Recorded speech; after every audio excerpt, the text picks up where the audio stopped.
Hello learners, welcome to Lifting Laws. This is Puneet Kapoor and we were doing भारतीय न्याय संहिता। तो आज का जो हमारा टॉपिक है दैट इज डिफेमेशन, जो कि हमने पिछले लेक्चर में छोड़ दिया था क्योंकि ये एक बड़ा टॉपिक है, अलग टॉपिक है, इसको समझाने में टाइम लगेगा, इसलिए डिफेमेशन को हमने बचा के रखा था इस वाले क्लास के लिए। तो देखो जो डिफेमेशन है, डिफेमेशन किसी को डिफेम करना, तो डिफेमेशन ना generally it is of a civil nature. Defamation क्या है? एक सिविल नेचर का सिविल नेचर का एक रॉन्ग है जिसको हमने एलिवेट कर दिया है, which is elevated to level of offence. Elevate कर दिया एक लेवल ऑफ ऑफेंस के लिए। क्यों? क्योंकि देखो जो हमारा राइट टू लाइफ है ना, राइट टू लाइफ है जो हमारा, राइट टू लाइफ के बाद अगर कोई इंपॉर्टेंट एक राइट बचता है, वो क्या बचता है हमारे पास? इंसान की जो लाइफ है उसके बाद उसके पास क्या चीज होती है? उसके पास होती है उसकी रेप्यूटेशन। रेप्यूटेशन नहीं तो लाइफ ही कैसी? अगर रेप्यूटेशन ही नहीं है तो लाइफ ही कैसी? तो इसीलिए हमने डिफेमेशन को डाल दिया यहाँ पे। ठीक है, सबसे इंपॉर्टेंट, क्योंकि अपनी लाइफ के बाद जो इंसान का होता है वो होती है उसकी reputation. Even after his life उसकी रेप्यूटेशन मैटर करती है। तो जो डिफेमेशन है ना, अगर किसी की हो जाए तो that can lead to disorder और unrest in a person. And हमने पिछले अपने सेक्शंस में देखा कि स्टेट की डिफेमेशन करना भी पनिशेबल है। अगर किसी कम्युनिटी के अगेंस्ट बोलें that was also punishable. Religion के अगेंस्ट बोलें तो वो भी बीएनएस में पनिशेबल है। तो लास्टली जब हम यहाँ पे डिफेमेशन देखते हैं इस चैप्टर में, तो इस चैप्टर में जो डिफेमेशन है दैट इज ऑफ इंडिविजुअल। अगर किसी एक इंसान की डिफेमेशन कर रहे हैं तो वो भी पनिशेबल है इस वाले चैप्टर के अंदर। तो इंडिविजुअल की डील करती है। अब देखो, एक जो पर्सन होता है ना, एक इंसान जो होता है, डिफेमेशन की बात है तो देखो एक जो पर्सन है ना उसके पास दो चीजें होती हैं। एक होता है करेक्टर, एक होती है उसकी रेप्यूटेशन। देखो अब इसमें जब फर्क पता लगेगा तभी हमें पता लगेगा डिफेमेशन क्या होती है, क्योंकि defamation is more about reputation. क्योंकि जो करेक्टर है, करेक्टर होता है सेल्फ नोन, जो एक इंसान को अपने बारे में पता है। एक इंसान को ही पता है कि उसका ट्रू करेक्टर क्या है। लेकिन रेप्यूटेशन होती है जो ओपिनियन पूरा वर्ल्ड होल्ड करता है उसके लिए।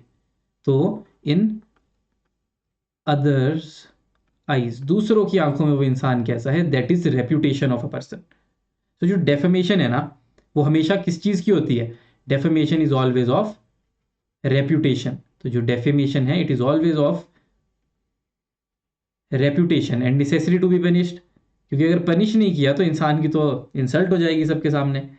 वैसे ही हमारे पास केस लॉ थे, सुनील लाखिया का केस था, प्रिस्पेक्टिव पब्लिकेशन वर्सेस महाराष्ट्र 1974। उसमें बोला अ पर्सन, देखो इस केस में भी बोला गया, लिख ही देता हूं, प्रिस्पेक्टिव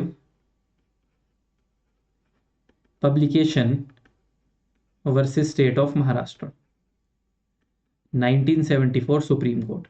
तो इस केस लॉ में भी क्या कहा गया कि a person opinion of himself is not his reputation, opinion of others about him is his reputation. तो उसमें भी यही बात बोली गई। और बोला गया कि जो ये हमारा रेप्यूटेशन है ना, ये हम कह सकते हैं कंपोजिट हेयर से हो जाता है। कंपोजिट हेयर से, जो सारी दुनिया को हमारे बारे में पता होता है। हेयर से है लेकिन कंपोजिट है क्योंकि सबने सुन लिया। और जो कंपोजिट हेयर से है ना, वो क्या बन जाता है फिर? Eventually that becomes a fact. जब सबको हमारे बारे में वही पता है तो वो हमारे बारे में एक फैक्ट बन जाता है। इसीलिए, और एक और असेंशियल जो इंग्रेडिएंट होता है ना डेफेमेशन का, that is publication. That is publication. अगर आपने मेरी बात मेरे से ही आकर कह दी कि तू ऐसा है वैसा है ऐसा है, सच है या झूठ है, दैट इज नॉट डेफेमेशन। लेकिन पब्लिकेशन जरूरी है, मतलब communication to some third person, communication to other person. तो पब्लिकेशन का मतलब यह है कि किसी और पर्सन के पास आपने जाके पब्लिश करी, वो बात किसी और को बताया, उसको पता चल गई, तो तब होगी डेफेमेशन। ठीक है, इसमें भी केस था हमारे पास एक टी हुसैन 1884 का, प्रीवी काउंसिल का केस था। उसमें बोला direct communication to a person is not defamation. फिर अगर डेफेमेशन को हम डिफाइन करना चाहें, डेफेमेशन को अगर हम डिफाइन करना चाहें तो इट इज पब्लिकेशन। पहली बात तो इट इज पब्लिकेशन किस चीज की? Publication of a statement. Statement कैसी?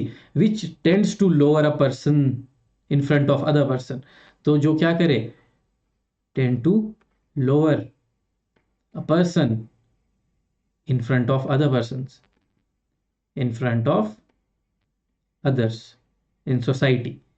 If the statement is in permanent form, तो अगर वही जो डेफेमेटरी स्टेटमेंट है ये परमानेंट फॉर्म में है, परमानेंट फॉर्म में है अगर ये, दैट इज लिबल, तो इसको लिबल बोला जाता है।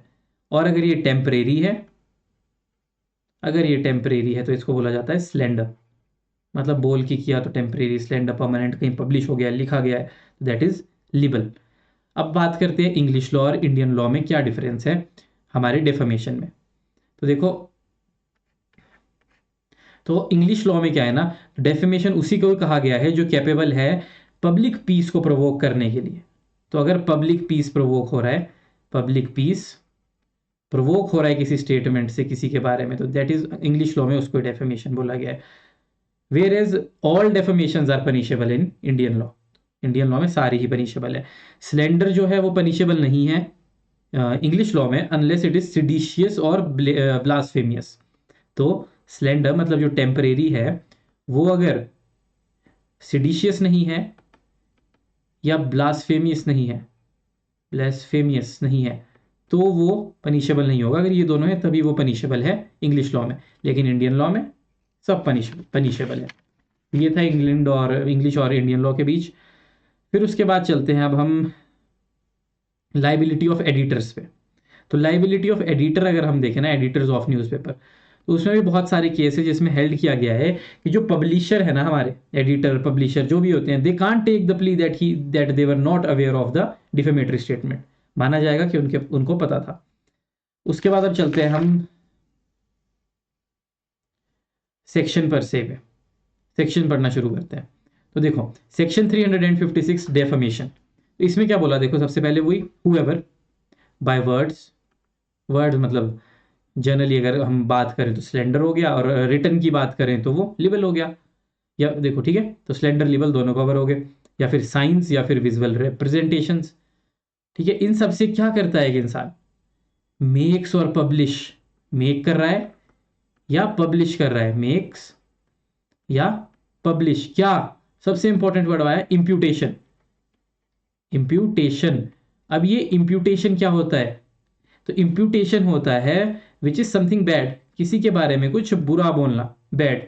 ठीक है, और वो कैसा भी हो सकता है, रिटन भी हो सकता है, स्पोकन भी हो सकता है। Something which is bad that can be इधर रिटन और spoken, it represent something evil, bad हो सकता है, it represent something evil, and it is always negative in nature. Imputation का मतलब हमेशा नेगेटिव इन नेचर होता है। तो अगर कोई लिख के बोल के इशारों से विजिबल रिप्रेजेंटेशन से किसी के बारे में बोले या फिर पब्लिश करे, इंप्यूटेशन, इंप्यूटेशन मतलब कोई बुरी बात, कोई इविल बात, नेगेटिव सेंस वाली बात, कंसर्निंग अ पर्सन, देखो concerning any person, any person में आपको क्या याद रखना है, एनी पर्सन में याद रखना है एसोसिएशन ऑफ पर्सन भी इंक्लूड होगा, एसोसिएशन ऑफ पर्सन भी इंक्लूड होता है।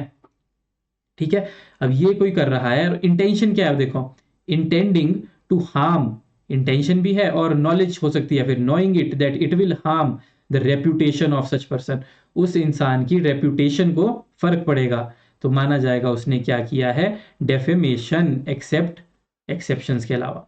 तो देखो अगर किसी इंसान ने बोलकर, लिखकर, रिप्रेजेंट कर कर मेक किया है, पब्लिश किया है, इंप्यूटेशन मतलब कोई भी नेगेटिव सेंस वाली बात, इंटेंशन क्या थी और नॉलेज क्या थी, कि उसकी रेप्यूटेशन जो है, उसकी रेप्यूटेशन जो है उसको हार्म हो जाएगा, तो माना जाएगा उसने डिफेमेशन किया है, except he falls in exceptions. तो इस सेक्शन में याद रखना 10 एक्सेप्शंस भी है, जो भी हम आगे देखेंगे। अब इस सेक्शन में जुड़ी हुई है हमारे साथ क्या, 4 एक्सप्लेनेशंस। तो अब एक्सप्लेनेशंस देखते हैं। तो फर्स्ट एक्सप्लेनेशन है, it may amount to defamation to impute anything to a deceased person. पहली बात, किसी मरे हुए के बारे में बोलना भी डेफेमेशन होता है। ठीक है, इंप्यूटेशन लगाना किसी मरे हुए पर, तो वो भी होगा डेफेमेशन। क्यों, क्योंकि जो इंप्यूटेशन है, अगर वो इंसान जिंदा होता तब भी उसकी रेपुटेशन को हार्म करता, और मरने के बाद भी रेपुटेशन तो रहती है, और अगर रेपुटेशन नहीं रही तो उसके परिवार वाले तो है ही, उनकी भी रेपुटेशन है, तो हर्ट करेगी उनकी भी फीलिंग्स को, फैमिली या रिलेटिव्स की।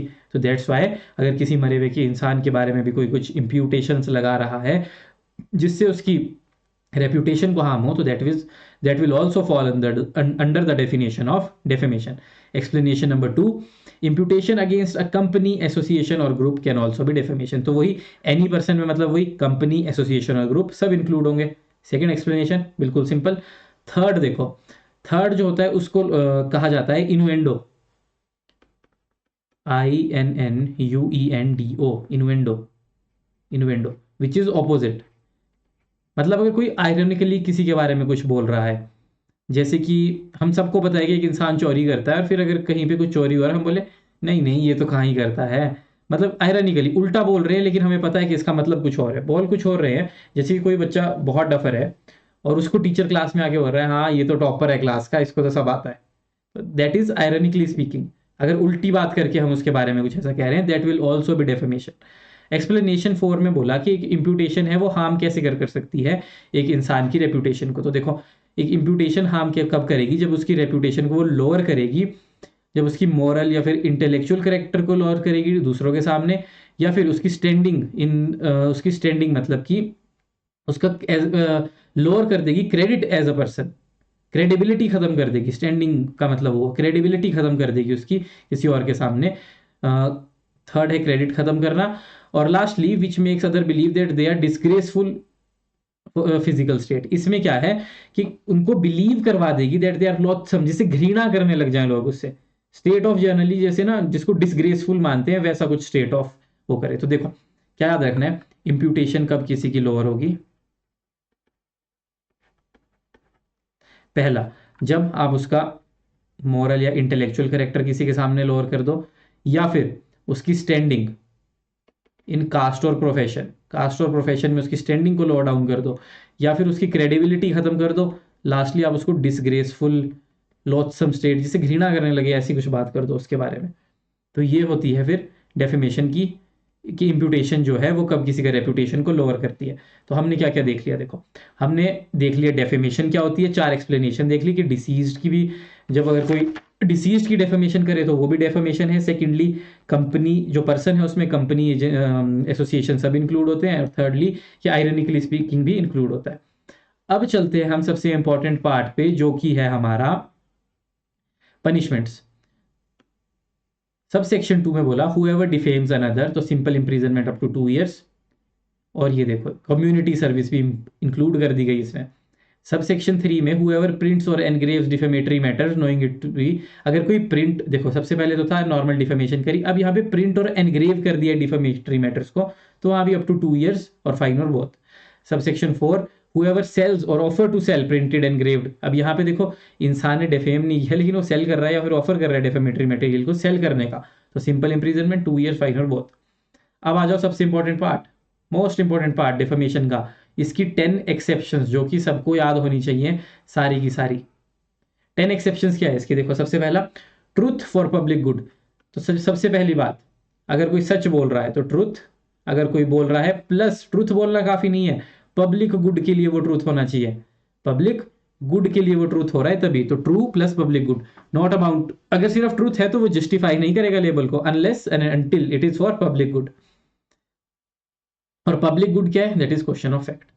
फिर है पब्लिक सर्वेंट का कंडक्ट. अगर कोई एक पब्लिक सर्वेंट है, उसके कंडक्ट की कोई बात कर रहा है, उसकी ऑफिशियल ड्यूटी में कर काम करते हुए वो ये काम कर रहा है, ऐसे कर रहा है, अच्छे से नहीं कर रहा है, बुराई अच्छा काम नहीं कर रहा है, बुरा काम कर रहा है, उसकी ऑफिशियल कंडक्ट के बारे में अगर कोई बात कर रहा है, that will also not be defamation. तो सबसे पहले क्या था, ट्रुथ प्लस पब्लिक गुड. फिर आ गया सेकंड हमारे पास पब्लिक सर्वेंट का कंडक्ट. नाउ थर्ड, थर्ड है पब्लिक क्वेश्चन. तो इसमें क्या है, थर्ड में क्या है कि opinion of public conduct of a person involve in public issue. अगर कोई इंसान पब्लिक इश्यूज में इन्वॉल्व है तो जो पब्लिक जो उसका कंडक्ट है उसके बारे में लोग ओपिनियन फॉर्म जो कर रहे हैं तो उसके बारे में लोग बोल सकते हैं. तो पब्लिक क्वेश्चन जहां पर एक इंसान इन्वॉल्व है पब्लिक इश्यूज से में. एग्जाम्पल देख लो, ओपिनियन ऑन समवन, किसी इंसान के बारे में ओपिनियन, समवन पिटिशनिंग गवर्नमेंट और अटेंडिंग पब्लिक मीटिंग्स, अगर कोई पब्लिक मीटिंग्स अटेंड कर रहा है, गवर्नमेंट को पिटिशन कर रहा है तो उन लोगों के बारे में. फिर आता है फोर्थली हमारे पास कोर्ट प्रोसीडिंग्स. कोर्ट प्रोसीडिंग्स तो देखो पब्लिसाइजिंग a true report of court proceeding और रिजल्ट ऑफ सच. अगर कोई ट्रू प्रोसीडिंग्स को कर रहा है, सच बता रहा है उसमें क्या हुआ प्रोसीडिंग में, उसका रिजल्ट पब्लिश कर रहा है, तो माना जाएगा कि वो डेफेमेशन नहीं है। A magistrate's inquiry in open court is considered is court. Magistrate की इंक्वायरी अगर कोई ओपन कोर्ट में है तो that will also be covered in court proceeding. फिर number 5, merits of decided case. अगर कोई केस डिसाइड हो गया उसके मेरिट्स पे कोई बात कर रहा है तो देखो, तो good faith opinion on merits of a decided case और कंडक्ट ऑफ पार्टीज और विटनेसेस। जैसे A said Z, evidence was contradictory, he must be dishonest. तो अगर वो कह रहा है कि उसके कोई कोर्ट में बात कर रहा है कि उसके एविडेंस तो यार कॉन्ट्राडिक्टरी थे, पक्का उसने झूठ बोला होगा, तो अगर गुड फेथ में बोल रहा है तो अलाउड है। A said Z is man without veracity. तो अगर अगर यहाँ पे उसकी पर्सनल कैपेसिटी की बात होगी कि उस पर तो भरोसा ही नहीं किया जाता, he was a man without veracity, उस पर तो हम भरोसा ही नहीं कर सकते, तो ये अलाउड नहीं है, क्योंकि ये कोर्ट के कंडक्ट पे नहीं है, ये तो इन जनरल हम उसके बारे में बात कर रहे हैं। Number 6, merits of public performance. हम पब्लिक परफॉर्मेंस मतलब सिंगर, आर्टिस्ट वगैरह कोई पब्लिक परफॉर्मेंस कर रहा है, उस मेरिट उनके बारे में हम अपना ओपिनियन प्ले कर सकते हैं। कोई बुक मुझे पसंद है, कोई ऑथर आपको पसंद है, मुझे नहीं पसंद, कोई सिंगर आपको पसंद है, मुझे नहीं पसंद, तो वीकेंड से आप कह सकते हो अच्छा है, मैं कह सकता हूँ नहीं है तो बिल्कुल बेकार गाता है, मेरे को तो बिल्कुल पसंद नहीं है, तो पब्लिक परफॉर्मेंसेस पे हम कर सकते हैं। फिर नंबर 7, अथॉरिटी बेस्ड सेंश्योर। तो जहां पर अगर किसी के पास अथॉरिटी है तो वो सामने वाले की भलाई के लिए, फॉर एग्जांपल देखो इसमें क्या है, लॉफुल अथॉरिटी अगर किसी के पास है, जैसे कि जज है वो रिप्रिमांड कर सकता है विटनेसेस को, टीचर अपने स्टूडेंट्स को करेक्ट कर सकता है, तो that will not be defamation. फिर number 8, good faith accusation to authority. अब क्या है, जो एक्यूजिशन है वो मेड हुई है गुड फेथ में to a person having lawful authority. तो एक अगर कोई एक्यूजिशन लगा रहा है गुड फेथ में लॉफुल अथॉरिटी के पास, that would also not be defamation. For example अगर किसी ने सर्वेंट की कंप्लेंट करनी है तो मास्टर के पास जाएगा, चाइल्ड की करनी है पेरेंट के पास जाएगा, तो जो वो ये कंप्लेंट कर रहे हैं that would not be covered under defamation, तो वो एक्सेप्शन है डेफेमेशन की, ये भी एक। फिर है protection of interest of public. अगर कोई इंटरेस्ट अपना प्रोटेक्ट करने के लिए पब्लिक गुड के लिए कर रहा है, फॉर एग्जांपल एक इंसान है वो दुकानों से सामान खरीद के जाता है लेकिन कभी पैसे नहीं देता, तो एक दुकान वाले ने साथ वाले को बोल दिया कि भाई देख इसको सामान मत दियो, मेरे को इसकी ऑनेस्टी पे डाउट है, ये पैसे मुझसे दे के नहीं जाता, तो वो पब्लिक गुड के लिए या फिर उसके इंटरेस्ट प्रोटेक्ट करने के लिए बोल रहा है, that would also not be defamation. And lastly, good faith for caution. अगर कोई किसी को वार्निंग दे रहा है, good faith warning given to protect the receivers public interest, तो वो भी यही है। जैसे question of friend about a business partner reliability, कि वो रिलायबल नहीं है, उसके बारे में किसी ने ऐसा बता दिया, तो that would also not be covered under defamation. तो देखो हमने क्या क्या देख लिया आज, डेफेमेशन देख लिया, ऑफेंस देख लिया, उसके हमने एक्सेप्शंस देख ली, और एक्सेप्शंस के साथ साथ एक्सप्लेनेशन भी देख ली। तो 4 एक्सप्लेनेशंस थी, 10 एक्सेप्शंस थी, ये याद रखनी है, 4 एक्सप्लेनेशंस भी 10 एक्सेप्शंस भी। स्पेशली 10 एक्सेप्शंस तो बहुत इंपॉर्टेंट है इसकी, ये किसी भी एग्जाम में पूछी जा सकती है। अब देखते हैं हम एक नया सेक्शन जो इंक्लूड हुआ है भारतीय न्याय संहिता में। तो देखो, breach of contract to attend helpless person. अब किसी के पास ड्यूटी थी, मतलब एक कॉन्ट्रैक्ट था कि वो उस हेल्पलेस पर्सन की मदद करेगा और वो ब्रीच कर देता है। देखो, whoever being bound by, कोई बाउंड था लॉफुल कॉन्ट्रैक्ट से, टू अटेंड और to supply the wants to a helpless person, helpless person को अटेंड करना है या सप्लाई करनी है वांट्स, ड्यू टू यूथ, या तो देखो जो इंसान है वो यूथ है, बच्चा है, या उसको बहुत डिजीज हो चुकी है, मेंटल अनसाउंडनेस है, या बॉडीली वीकनेस है। तो कोई इंसान जो बहुत ही छोटा है, बहुत ही बड़ा है, डिजीज है, मेंटल अनसाउंडनेस है, या बॉडी वीकनेस है, उस वजह से कोई अगर इंसान अपना ख्याल नहीं रख रहा और वो हेल्पलेस है, तो मतलब हेल्पलेस पर्सन हुए ये सब। अगर कोई हेल्पलेस है, उसको कोई जो लॉफुली बाउंड था बाय कॉन्ट्रैक्ट, एक इंसान लॉफुली बाउंड है, देखो जैसे ये पर्सन ए है, he is lawfully bound to protect the interest of B, उसको वांट्स भी, उसको जरूरत का सामान भी पहुंचाना है, उसको अटेंड भी करना है, लेकिन वो उसको ब्रीच करता है तो वो फॉल करेगा इस सेक्शन में। फॉर एग्जांपल एक नर्स है, उसका काम है एक पेशेंट को, नर्स को पैसे मिल रहे हैं और वो बाउंड है कि पेशेंट का ध्यान रखे, लेकिन अगर वो नहीं करती तो she will fall under this section. तो इम्प्रीजनमेंट अप टू 3 months और फाइन अप टू 5,000 रुपीज और बोथ। तो ये नया सेक्शन एंटर हुआ है, तो याद रखना है। तो आईपीसी अब इतनी ही करेंगे, इसके बाद हम शुरू करेंगे कोई और लॉ। तो आज के लिए इतना ही। आई होप आप सबको भारतीय न्याय संहिता या आईपीसी जो भी हम कर रहे थे ये सब समझ आ गया हो। कुछ नहीं आया होगा तो कमेंट्स में बताइएगा, और कोई अगर टॉपिक छोटे मोटे जो छूट गए हैं, जो ज़्यादा इंपॉर्टेंट नहीं है, अगर आपको उनमें से कोई एक टॉपिक पढ़ना है तो आप बता दीजिएगा, कमेंट कर दीजिएगा, उसके लिए भी वीडियोज़ बना देंगे। Thank you.